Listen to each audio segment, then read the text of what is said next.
보시하면 교리적으로는 그렇지 않나요? 뭐 첫 번째가 법시, 법으로 보시하는 것. 예, 법으로 보시하는 것. 그다음에 이제 제시, 제물로 보시하는 것. 또 한 가지가 무외시.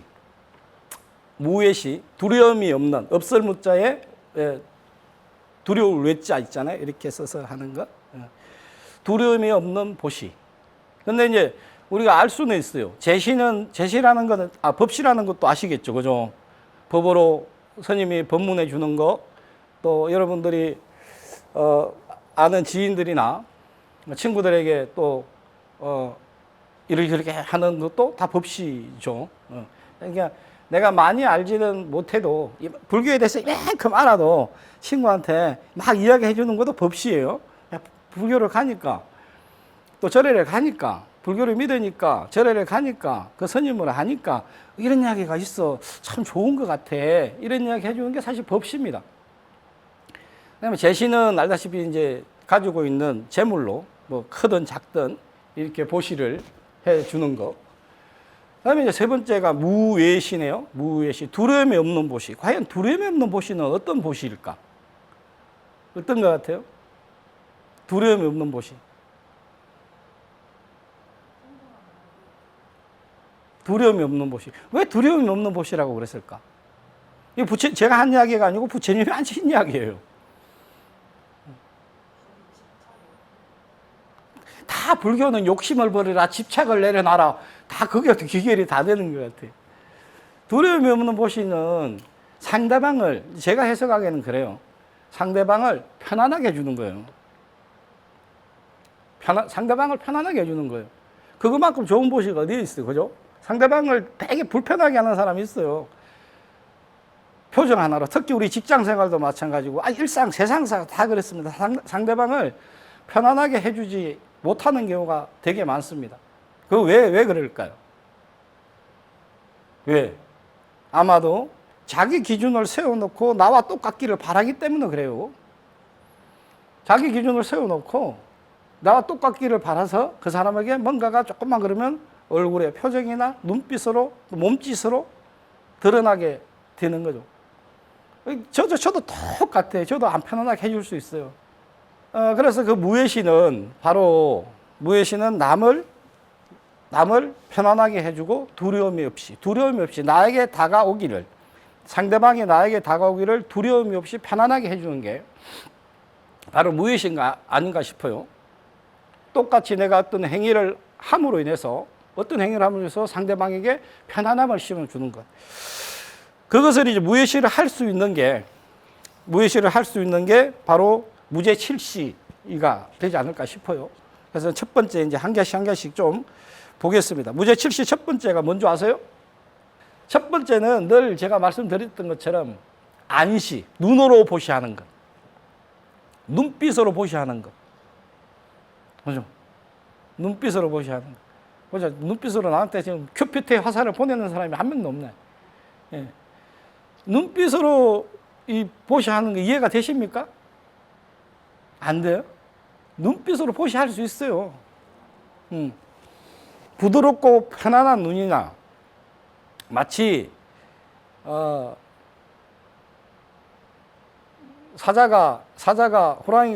호랑이가 먹잇감을 째려보듯이 하는 눈빛이냐. 네. 눈빛이 실제로 우리가 똑같은 두 눈 동자가 있잖아요. 이 눈빛 갖고도 흔히 그 시쳇말로 그러잖아요. 그죠? 눈에 희내를 빼라 이런 거. 당구 용어죠. 희내가. 당구 용어. 전 당구 칠 줄 몰라요. 30밖에 안 돼. 근데 그런 이야기 많이, 눈에 힘 빼라. 사람이 눈 갖고도 예리하게 이렇게 쳐다보는 게 있죠. 그 호랑이 이게 수행자의 모습을 이야기하면서 하는 게 있잖아요. 우행, 호시 우행. 그죠? 호랑이처럼 행동하고 소처럼 걸어라. 호랑이처럼 쳐다봐라. 무슨 말이냐면 호랑이가 그래도 싸움을 잘하니까 두려움이 없잖아요. 별로 지는 동물이 없잖아요. 그러니까 뭐가 바시락거리는 소리가 나면 이렇게 우리는 보통 몸짓이 같이 돌아가잖아요. 호랑이는 어깨는 가만히 잘 보세요. 어깨는 가만히 있고 여유 있게 쫙 눈빛으로 제압을 하는 거예요. 그래서 까불지 마, 자식, 오지 마, 이렇게 쳐다보는, 이게 안시입니다, 사실. 호랑이는 그 안시를 할 줄 모르는 거예요. 그리고 수행자를 이야기할 때, 그게 너무 급하게, 다급하게 하지 말라는 거예요. 여유를 가지고 살아라는 이야기예요, 수행자에게. 소처럼 걸어라. 소처럼, 소는 어때요? 뭐 짐이 무겁거나 비가 오거나 눈이 오거나 그냥 뚜벅뚜벅 가잖아요. 그것처럼 수행을 해라. 그런 뜻에서 이제 우행호시 이런 이야기들을 하거든요. 마찬가지로 우리가 일상에 살면서 사람을 이렇게 여러분들이 대하고 살면서 이 부드럽고 편안한 눈빛으로 사람에게 눈으로 이야기할 수 있어야 됩니다. 내가 종로에서 뺨을 맞으면 화가 날 수밖에 없어요. 누구든지 뺨 맞으면 화나죠. 화나지만 그게 한가임에 가서 눈빛으로 화풀이 하면 안 돼요. 돌 던지고 감 지르고. 거기서 끝내야 돼요. 거기서.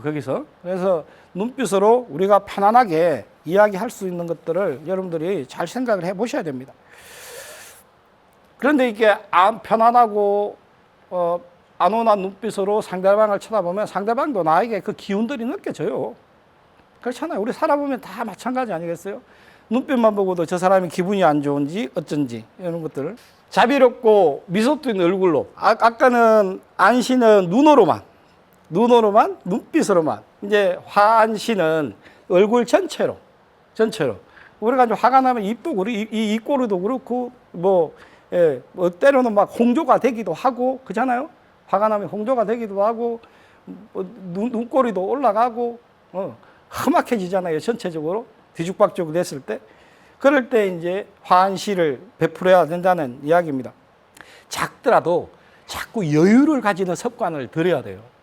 이거는 운전을 하면서도 마찬가지고요. 여유를 가지는 습관들을.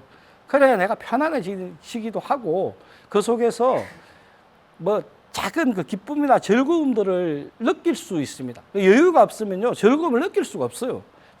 실제로. 즐거움이라고 하는 건 오래가야 좋은 거잖아요. 오래가야 좋은 거고, 오래가는 즐거움을 여유라고 표현할 수 있습니다.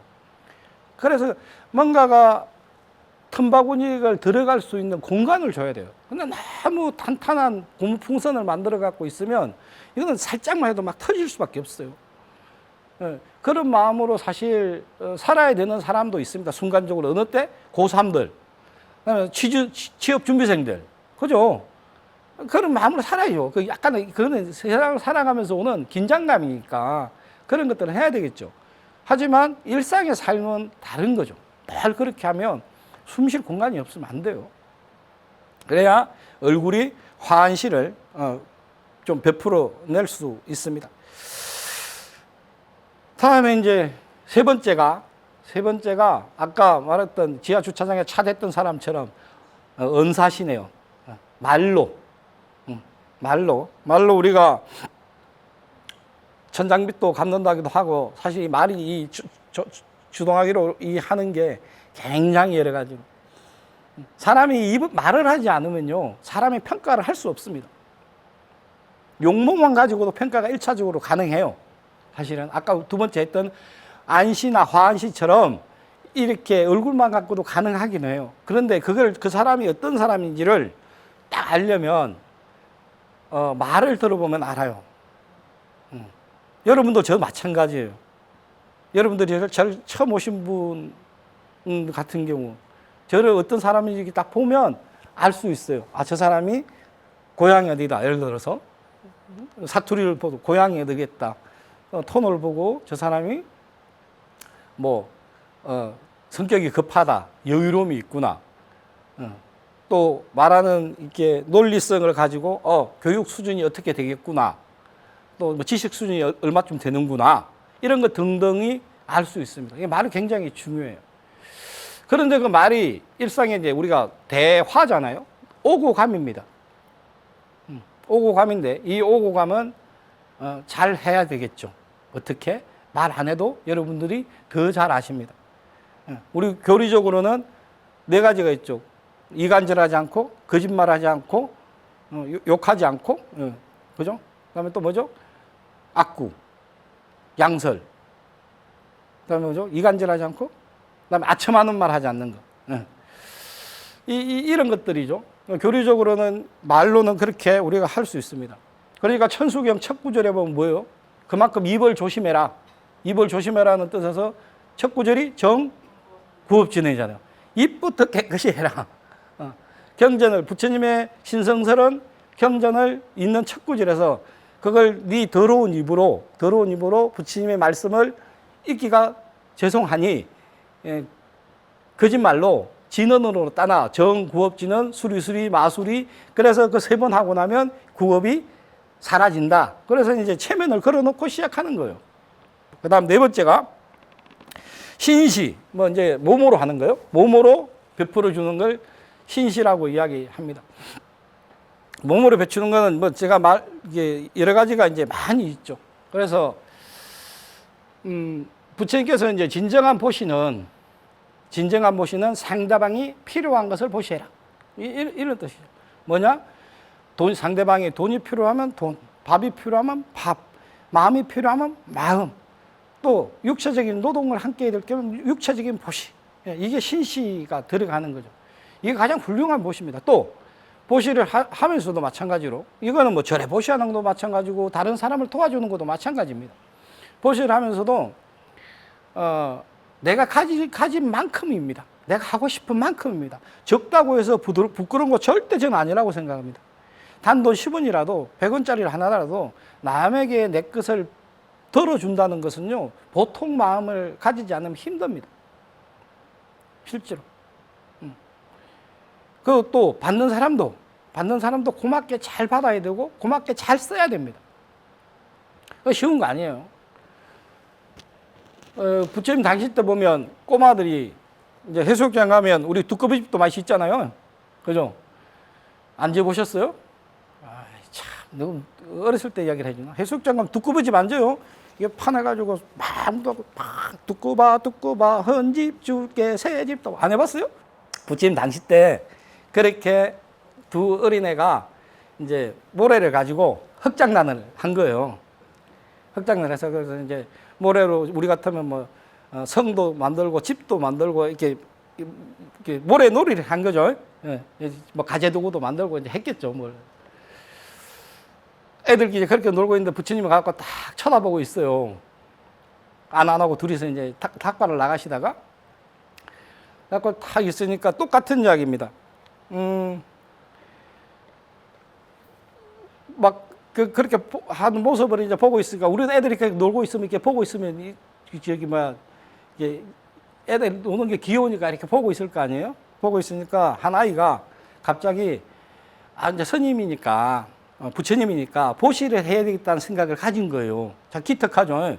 우리 홍주인은 집에 국수 들어오고 쌀 새로 저 할머니 집에서 오면 늘 싸갖고 윤홍준 적어갖고 딱 올리거든요. 좋은 마음이에요. 그래갖고 이제 하나이가 생각을 해요. 부처님께 나도 보시를 해야 되겠다 생각을 한 거예요. 그래서 자기 그 모래로 만든 모래 중에서 그 쌀이라고 자기네들끼리 뭐 있었을 거 아니에요? 뭐 정해놓은 게.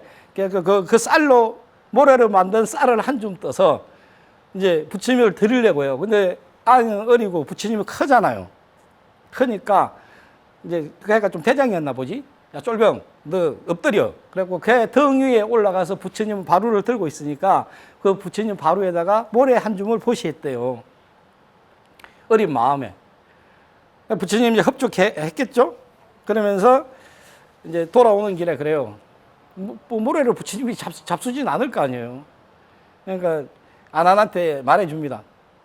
아난아, 이거 가져가서 저기 방바닥이라도 이게 갖고 발라라. 그 나중에 이제 왜 그러면 이렇게 해야 됩니까? 꼭 아난이 묻거든요. 그랬더니 나중에 그 아이가 인도를 그 전역을 통일했던 아쇼카 왕이 있습니다. 한 기원 후 5세기, 1세기, 3세기. 예, 기원 후 3세기 정도에 아쇼카 왕이 인도 전체를 통일을 해요. 통일을 하고 그 돌규동을 만들어서 부처님의 불교를 홍보해야 된다고 부처님 뭐 굉장히 조각을 해가지고 막 인도 전역에다가 세우거든요. 아쇼카 왕이. 그래서 보시아네가 아쇼카 왕이 되고 나중에 그 아쇼카 왕을 도와갖고 했던 그 장군이 엎드렸던 아이 있잖아요. 부처님께 보시할 때 엎드렸던 아이가 장군이 됐다. 뭐 그런 이야기도 있기는 합니다. 장군 이름은 갑자기 생각이 안 나네요. 그래서 몸으로 보시하는 것도 그렇게 작더라도 내가 필요한 것들을 가지고 있는 만큼을 보시하는 모습도로 생각하면 되겠습니다. 그 다음에 이제 다섯 번째가 심시, 마음으로 보시하는 것. 몸으로 보시하고 마음으로 보시하는 것. 예. 마음으로 보시하는 건 아시겠죠? 제일 제가 안 되는 것 중에 서로 대화를 하잖아요. 대화했을 때 우리가 소통 이야기를 많이 합니다. 많이 하는데 첫 번째 조건이 뭔지 아세요? 대화를 하면서 첫 번째 조건? 상대방하고 이야기를 할 때 제 첫 번째, 경청해라. 잘 들어줘라. 자기 이야기를 많이 하려고 하면 안 됩니다. 사실은 말을 듣다 보면 그 사람이 이게 뭐 일상적인 대화가 아니고 뭐 고민거리나 이런 거 왔을 때 잘 들어줘야 됩니다. 근데 보통 우리는 상대방이 말을 하면 말 잘라가지고 자기 생각을 이야기하기가 바빠요. 그 사람이 위로해 준답시고 사실 그거 위로 잘 안 됩니다. 그냥 저 다른 데 갔다가 지 이야기를 자꾸 하게끔 둬야 돼요. 그러면 자기도 모르게 자기 이야기를 하기 시작합니다. 근데 그게 베이스가 안 깔리니까 자기 이야기를 삥삥 돌기만 끝만 도는 거예요. 왜? 내 이야기를 받아줄 것 같지 않으니까 삥삥 돌아요. 그래서 그 사람에게 자꾸 질문을 하거나 그 사람의 생각을 끌어낼 수 있는 게 이게 그 상담 기법 중에 최고 먼저 좋은 겁니다. 요즘 뭐 상담, 심리 상담하고 이런 것들 많이 하잖아요. 가보면 심리 상담도요, 들어주는 게 기본입니다. 그래야 진단이 나올 거 아니에요. 그 사람이 어떤 마음을 가졌는지 진단이 나와요. 근데 대충 몇 가지 질문만 가지고 그 말하는 내용만 가지고 그 사람 전체를 알 수가 없습니다. 또 경청을 많이 하다 보면 그 사람이 스스로 풀리기도 합니다. 이거 여러분들도 포함이 내 이야기를, 내 생각을 상대방에게 진실되게 할 수 있어야 됩니다. 근데 진실되게 안 해요. 중요한 건. 대충 수박 겉핥기식으로 그것만 살살 이야기해. 그리고 뭔가 위로가 되려고 해. 위로 받으려고. 그게 욕심이에요. 자기가 진실있게 다가가지 않는데 상대방이 진실되게 다가오겠어요? 위선이고 거짓이지. 우리 예전에 그런 거 있었잖아요. TV 방송에 터놓고 얘기합시다. 기억나세요? MBC인가 돼? 어렸을 때 보면 터놓고 얘기합시다. 터놓고 이야기해야 돼요. 그때는 이제 테크닉이 좀 있죠. 어떻게? 나쁜 말 잘하지 않고 상대방을 거짓되게 하지 않고 내 자신에게 솔직하고. 제가 이게 명품이라고요. 다른 게 명품이 아니고. 이 명품은 그게 명품이라고요. 제가 우리 수원 불교대학 학생들한테 그랬어요. 8기생들한테. 제일 좋은 명품은 수연사 불교대학 가방이다. 수연사 불교대학 가방을 한 개씩 선물로 입학하면 드리거든요. 그게 그거 들고 올 때는 얼마나 훌륭한 마음으로 오겠어요. 깨끗한 마음으로. 그 가방이 명품이다. 최고의 명품이다.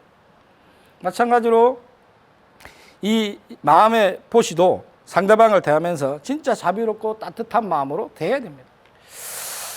그 다음에 이제 여섯 번째가 상자시라고 하는데 이거는 약간 불교적인 게 많습니다. 이게 선생님들 계율 중에 보면 제가 불자들이 지켜야 될 계율 중에도 보이죠. 자기 자리를 찾아서 앉는 것 이겁니다. 남에게 앉을 자리를 잘 챙겨주는 것 이게 상자시 자리 이야기입니다. 어디 갔는데 특히 행사장 같은 데 가보면 뭐 되게 복잡해요. 어저께도 보니까 여기는 뭐 총재부터 뭐 몇 대 뭐 우리도 저희도 마찬가지로 뭐 본사 주지 종회의원 뭐 어찌 또 나이가 많고 어쩌고 따져갖고 놓고 자리를 잘 보셔야 하는 거. 우리 이거는 현실적인 걸로 보면 전주는 지하철이 없으니까 서울에서 사신 분들 아시죠? 지하철 타보면 노인석 뭐 요즘은 많이 붙었잖아요. 그죠? 뭐 노인석이라고 그러나요? 경로석이라 그러나요? 경로석. 다음에 또 뭐 임산부석, 어린이석 이런 것들이 다 나눠져 있잖아요. 예전에 그런 것들이 없을 때는 어떻게 했죠? 자는 척 하는 거 있잖아요. 자는 척. 자리 안 비켜주려고. 참 양심을 파는 짓입니다. 근데 뭐 그런 세대들이 있었고 그렇지만 어쨌든 우리 사회가 지금 생각해 보면 이제 법적으로 그런 것들을 차근차근 만들어서 함부로 할 수 없게끔 만들어 놨는데 그런 법이 필요 없이 우리 스스로가 그런 것들을 잘 지키면 되지 않겠어요?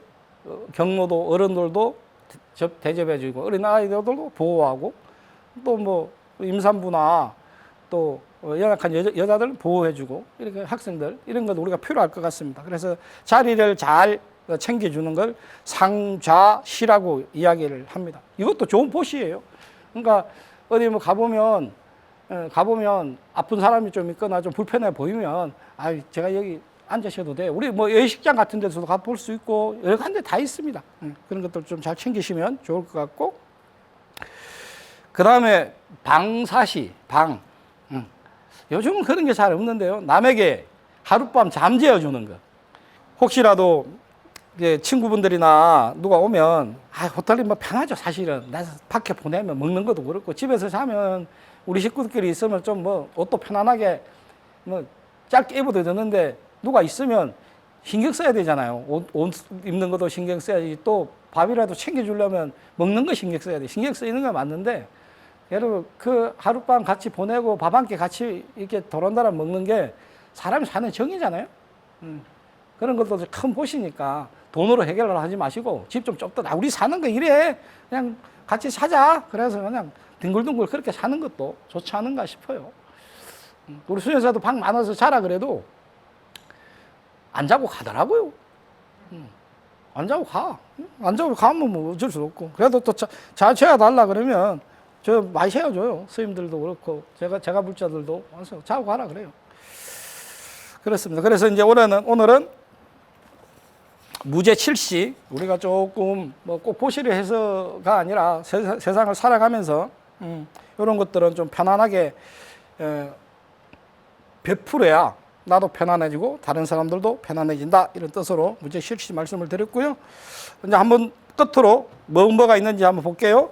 눈빛으로 보는 안시, 안시, 얼굴 전체로 하는 화안시, 그죠? 뭐 비슷하긴 한데 그 다음에 이제 은사시, 말로 하는 거, 은시, 그 다음에 이제 신시, 몸으로 하는 거, 그 다음에 상좌시, 자리를 내줘서 상당히 어른에게 공경하고 또 노약자 있으면 잘 챙겨주고 자리를 잘 보시하는 것도 됩니다. 우리 법당에서도 마찬가지예요.